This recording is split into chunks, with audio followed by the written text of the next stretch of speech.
بسم اللہ الرحمن الرحیم۔ السلام علیکم۔ عمران خان اور مریم نواز دونوں کو بڑا ریلیف مل گیا اور وہی ہوا جو تحریک لبیک کے سربراہ علامہ سعد حسین رضوی نے کہا تھا۔ اس ویڈیو میں ہم اسی کے متعلق بات کریں گے۔ ناظرین کرام، جب عمران خان یا مریم نواز کے خلاف کوئی عدالتی فیصلہ آتا ہے تو یہ دونوں حضرات عدالتوں پر تنقید کرتے ہیں اور ان کے لوگ سوشل میڈیا پر طوفان بدتمیزی مچا دیتے ہیں، مگر آج عمران خان اور مریم نواز دونوں کو عدالتوں سے بڑا ریلیف ملا ہے۔ ناظرین کرام، آج لاہور ہائی کورٹ نے مریم نواز صاحبہ کا پاسپورٹ ان کے حوالے کر دیا ہے۔ اس کے بعد مریم نواز صاحبہ باہر جا سکتی ہیں، اور اس کے علاوہ چند دن پہلے جو مریم نواز کے خلاف ایون فیلڈ کا کیس تھا اس کو بھی ختم کیا گیا ہے، جس کی وجہ سے مریم نواز صاحبہ کی نااہلی بھی ختم ہو گئی ہے۔ اس کے علاوہ کل عمران خان صاحب کو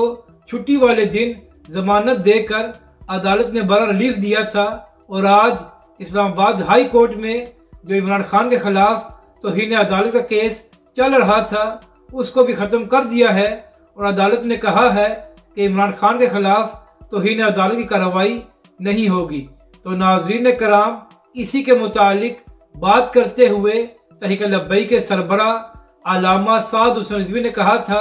کہ پاکستانی عدالتیں چھٹی والے دن صرف بڑے بڑے سیاستدانوں کے لیے کھلتی ہیں اور بڑے لوگوں کو ہی پاکستانی نظام میں ریلیف ملتا ہے، جبکہ غریب عوام ظلم کی چکی میں پستی رہتی ہے، اور ہماری عدالتیں کبھی نوٹس نہیں لیتی اور نہ ہی کبھی عام عوام کے لیے عدالتیں چھٹی والے دن کھلی ہیں۔ تو ناظرین کرام، اس سے پہلے حمزہ شہباز اور شہباز شریف کے لیے عدالتیں چھٹی والے دن کھلی تھی اور ان لوگوں کو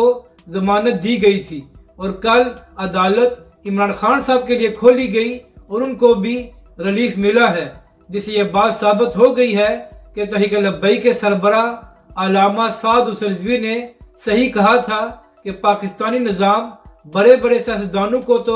بچاتا ہے، مگر غریب عوام کو کبھی بھی اس نظام میں انصاف نہیں مل سکتا۔ اپنی رائے کا ضرور اظہار کریں کہ آپ کو یہ ویڈیو کیسی لگی، اور ہمارے اس چینل کو بھی سبسکرائب کریں۔